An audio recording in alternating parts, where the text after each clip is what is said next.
Something that I just want to show here, just to prove what I said earlier. If you start a new game, and then skip the opening cutscene,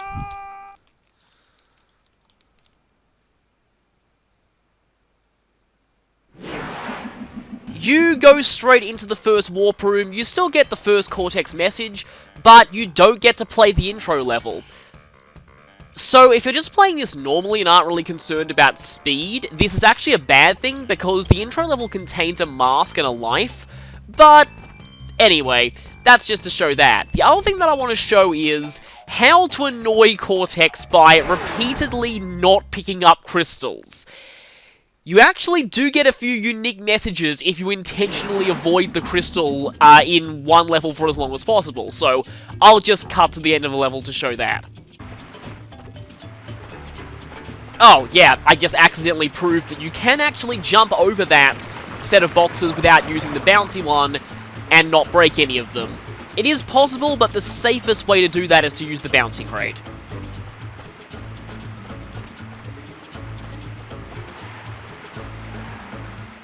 And I just accidentally showed how to skip the rat pits there.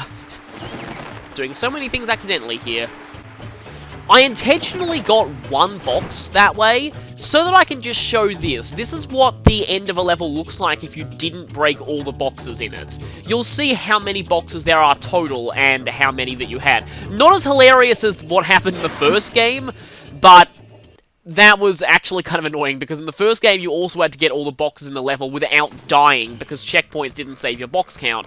But anyway, here's the main thing I wanted to show. No, Crash. I said bring me the crystals!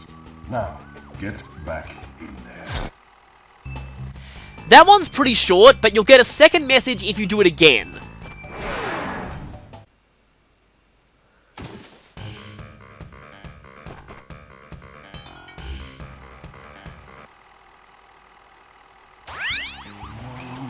No, Crash! To save the world, I need crystals. Crystals! One more time. They look like this. Crystals, Crash!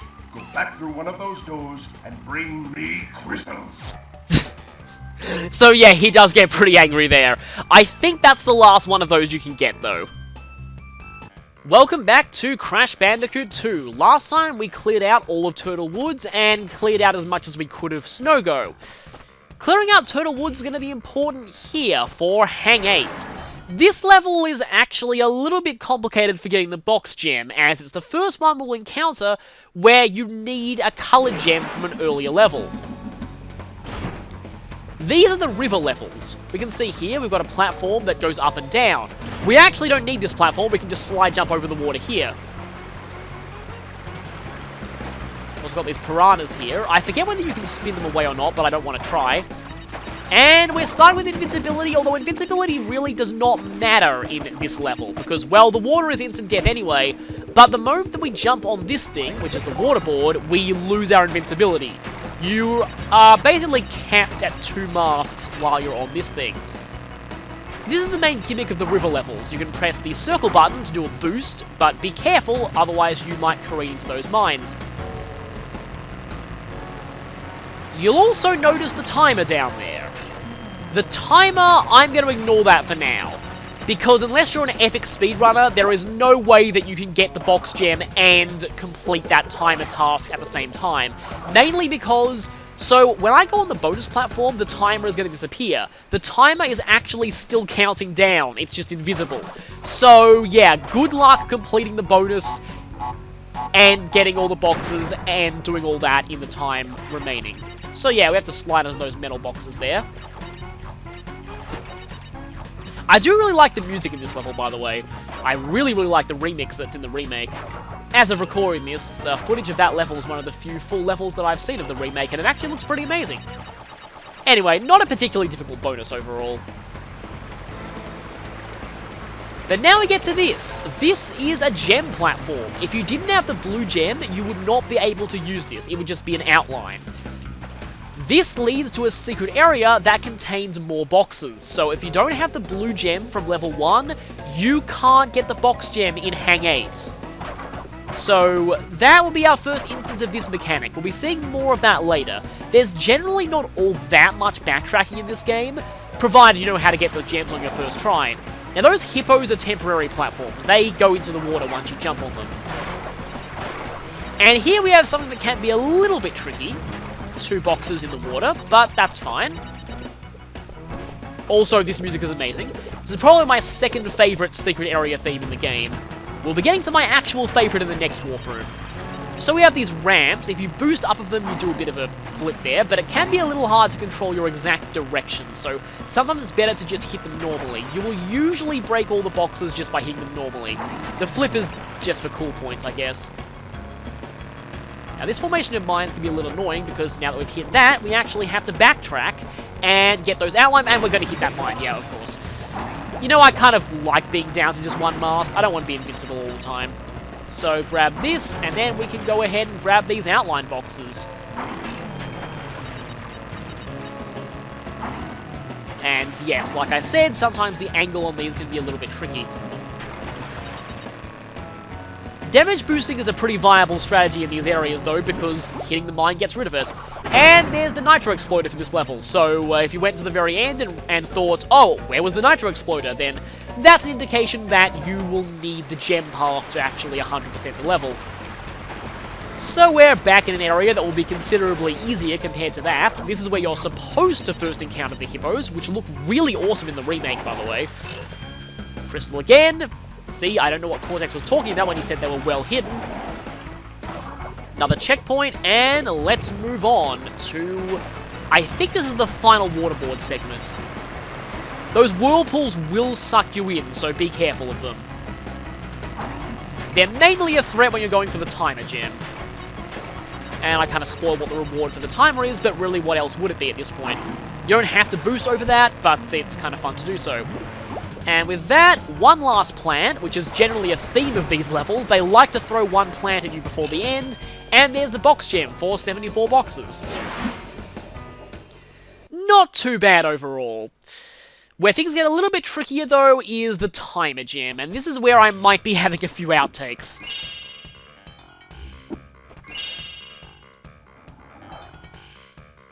And now we have another talk. 3 crystals. Not bad. I see you are getting the hang of it. I need to conserve power. I will communicate with you again after you retrieve the 5th crystal. I should point out that the cutscenes get less and less frequent as you go through the game. But anyway, that is done. Now it's time for the timer gem. No pun intended. So, here's a tricky thing about the timer gem. You can't see the timer until you reach the first waterboard segment, but the timer is actually always there. It is counting down as we speak, so you want to get through this first segment as fast as possible. Now, one cool thing to do here is to cut corners like that, and to also cut over the water like that. If you're concerned about the timer gem, do not break any checkpoints ever. If you respawn at a checkpoint beyond the start of the level, you will not be able to get the timer gem unless you quit out of the level and go back in.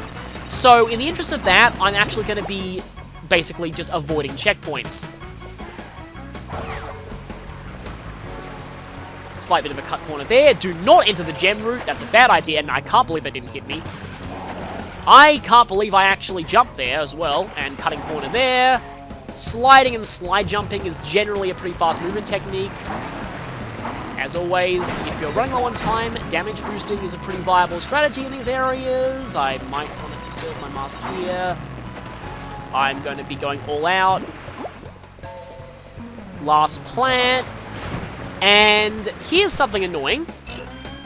If you wait there and let the timer run out, the gem will actually disappear. You do need to get the gem before time runs out.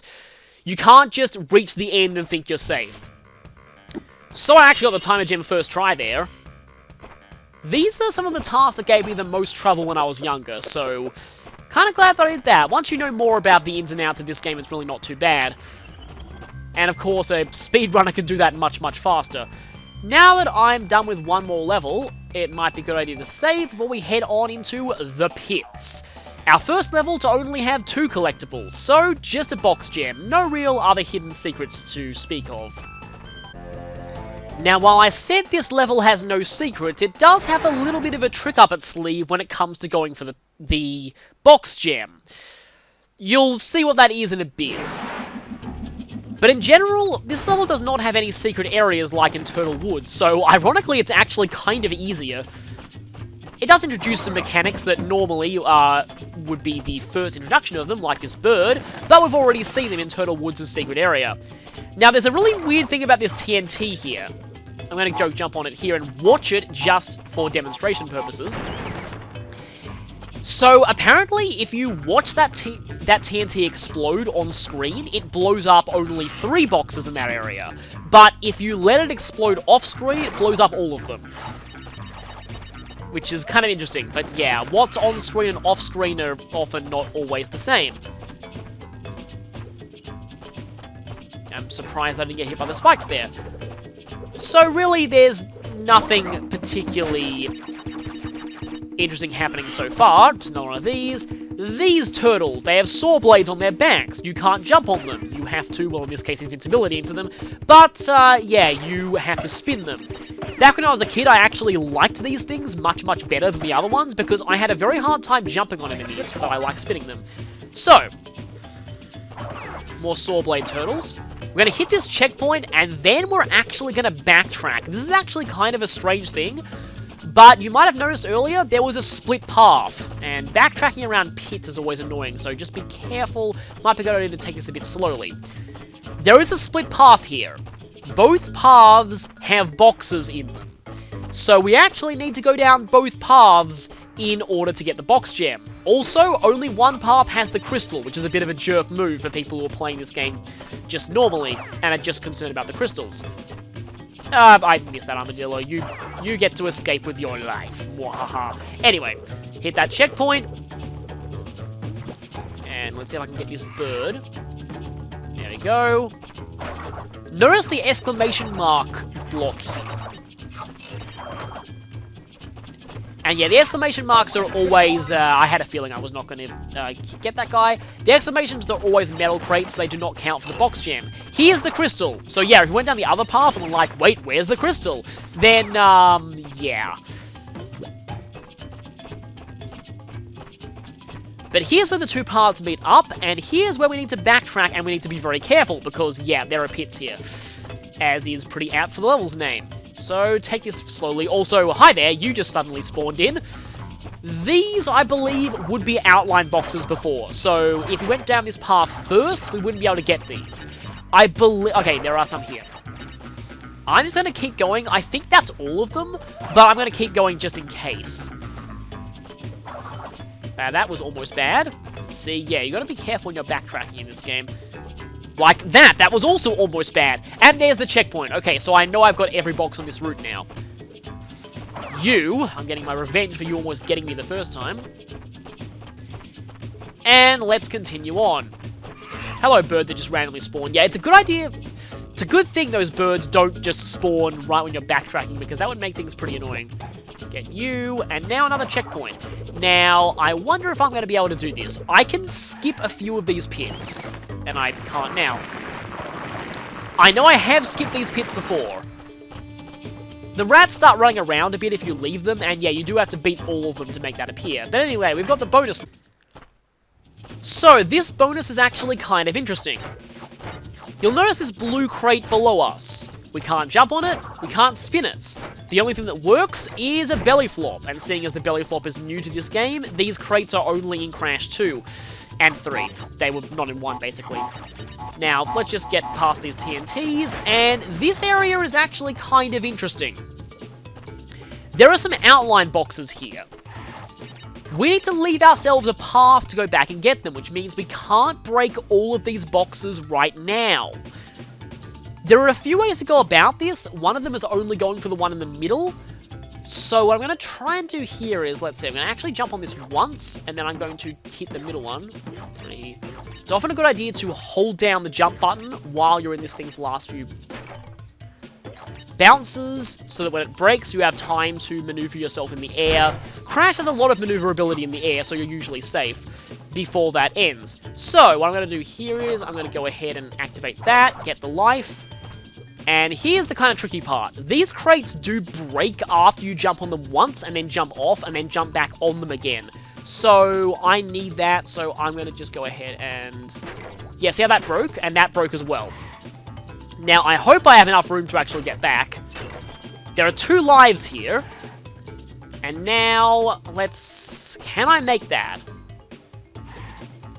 Yes, I can. It feels in some ways a little bit like not to bring up other platform games, but like the roll in Donkey Kong Country Returns. You have a bit of leeway after you slide off an edge to jump, even if you're in midair. So, that's a good way to make some pretty long jumps. You have to slide off the edge and then jump while you're slightly over, but you can't get your timing wrong, otherwise you will fall down. So with that bonus out of the way, we just have a little bit extra to the level. I don't know if I'll be able to skip past this. I have done it before. This one has a lot of rats in it, but once again, they're generally not that much of a threat. And that's the end of the level, and so we have the box gem. That level is actually, in some ways, apart from the bonus and, well, the annoyance with the split paths, kind of easier than Turtle Woods in a lot of ways. And yeah, that's basically our first instance of a sequel level, basically. Most level themes in this game have at least some other level that's the same theme. There's usually 3 of each. Sometimes there is only 2, though. And speaking of level themes, we're about to hit a fairly infamous one. This one is Crash Dash. And the level theme is a type that's actually become pretty iconic of the Crash Bandicoot series, although in honesty it was probably ripped off from a certain movie. You might notice something, the warp room looks a bit different. We can't go out this way. We are running towards the camera this time, and there's a good reason that will quickly make itself apparent. Hello, Mr. Boulder, nice to see you. Only not nice, yeah. This is the boulder. We have to run away from it. These mines don't actually kill you, but they do slow you down, and thus make you draw ever closer to boulder death. So, second round, let's keep going. You do have to react to obstacles pretty quickly in these kinds of levels, so excuse me if I go a bit quiet sometimes in these. Also, there's an electric fence there. Those are obviously also bad. And once we get here, if you're still running once the boulder hits, Crash will do a little bit of a forward roll, which actually can break boxes. I like breaking the checkpoints this way, it's always pretty cool looking that way. So yes, thankfully, those don't actually kill you, but that boulder is getting very dangerously close. I better stop talking and run. I should probably try and slide to get some distance. The boulder moves at roughly the same speed that you do, and these nitros, don't worry about them, the boulder will get them for you. There's no nitro exploder in this level. Only the boulder. Will this bridge deal with our boulder problem? Yes, it will. And if we wait for a few minutes... seconds. I love that, you just hear the boulder crash down there. So, bonus time. The bonus in this area has the same design as the bonus in Hang 8, which is kind of weird. This bonus is interesting. I like to get on the other side of this box before I do this. Because see that bouncing metal box there? That can actually kill you. Well, I mean, not literally, since you can't actually lose lives in bonuses, but anyway. Now, if you're feeling daring, you can try and spin that light from out between those 2 TNTs, but I wouldn't recommend it without a mask. Here we have a crate bridge. These are kind of a staple of bonuses. You'll be seeing a lot of these. And for this, what I like doing is I like going 1, 2, 3, and then I like to bounce on this one until it breaks. 4, 5, 6, 7, that broke earlier than I thought, but now all of these will break instantly, which makes it a little easier to judge these. Speedrunners can do some really crazy things with those crate bridges. They can do a spin and then cancel it into a slide to basically jump off of the boxes in midair. It's kind of crazy. Anyway, those speed pads obviously give you a boost of speed, which is necessary, well not necessary, but it's useful when you're running away from something, and have these mines to contend with. Spinning that box can be a little tricky, and there's a tricky part coming up here. Not yet, but soon. There are some electric fences, and we have to spin some boxes from out behind them. The boulder annoyingly actually jumps over these boxes, so we have to get them ourselves. And done! Yeah, the boulder sometimes breaks boxes, sometimes it doesn't. It's better than in Crash 1, where the boulder would jump over every box, you had to get them all yourself. But yeah, the hitbox of those electric fences can extend a little bit further back than you'd probably think, so you have to be very careful when spinning those boxes out from behind them. But anyway, Crash Dash is done. Not a particularly bad level when you know what's coming. I'll let the dance go, because that was the last box gem in this warp room. Time to speak with Cortex once again. Listen up. We are not without enemies. Some of them you may even recognize. Although they cannot harm you inside this warp room, they can attack you on your way to the next one. To get to the next warp room, use the platform that appears in the center of the room. Good luck. So he's basically warning us that now that we've got all the crystals in this area, we can use this platform to head up to the next area. But that will make us face off with a boss. Though, it really doesn't require much warning. In Crash games, the bosses are generally the easiest part of the game by far, and this one is no exception. So, I'm gonna save anyway, but this boss is, well, yeah, I'll talk about it when we get to it. It's not that difficult.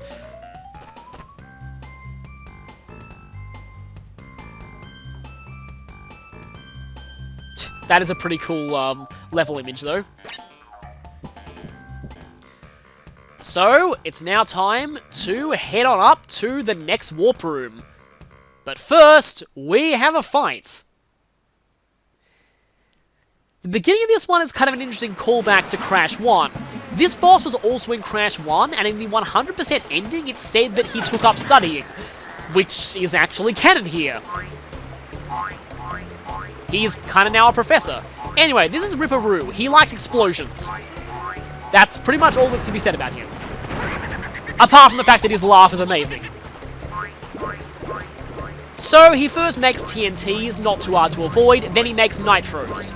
Once you find the safe spot, just stand there and wait for him to do that, and then we can jump on him, and if we stay here, we can, not do that, because, yeah.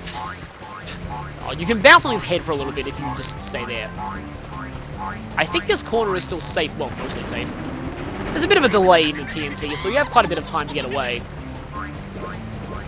I think this corner is still the safe spot in this phase. Yeah, not a particularly difficult fight, this one. See if I can get the head bounce this time. There you go! I learned that from watching a speedrun. It's pretty fun to do. More TNTs. And we've got a safe spot here this time. That laugh is still amazing. Now, though, the nitros do still explode if you touch them, so just be careful of that, but if you stand here, let's finish him off with a belly flop. And just jump on him anyway. And there's no way to skip the dance for beating the bosses, so yeah, like I said, bosses in this game, fairly easy. Ripperoo is definitely the easiest of the bunch.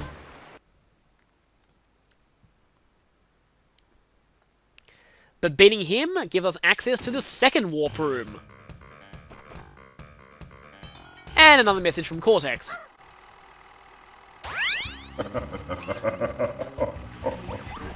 I see that Ripperoo failed to prove much of a challenge yet again. But back to business. There are crystals to be gathered, 20 to be exact. The planets will align shortly, all 13 of them, and this will create a power great enough to rip the Earth apart. Properly utilized, however, the crystals can absorb and contain the energy. Crash, is that you? I've been looking everywhere. I don't have much time to tell you this. You have to be careful. Trusting Cortex seems a little unwise. Crash, I can't keep the data path open much longer. Crash, you need to find... Now, of course, it cuts out when she's about to say the most important parts. But anyway, we're in a new warp room with 5 new levels. Snowbeers, Air Crash, Bear It, Crash Crush, and the Eel Deal. We also have this little polar bear here. We'll talk about him when we get to the next part. Because now that we've beaten a boss and cleared out a whole warp room, I think it's a pretty good time to save here. So, I'm going to go ahead and do that. Also, The bosses are one time only. Unlike in Crash 3 and I think 1, you can't repeat bosses in this game, so this is your only chance to ever have this icon on your save file. So, if you like this icon, you might want to keep a save file with that one, because you won't be able to get it again. So with that, I'll see you next time, but not after just two outtakes this time. Now, after you've jumped on bouncy crates once, and then jumped off of them, the next time you jump on them, they will usually break. So what I'm going to do here is I'm going to try and go for the... That was stupid. Although there is a bit of a tricky part towards the end of this segment, so we want to keep going. And yeah, don't let the boulder do that.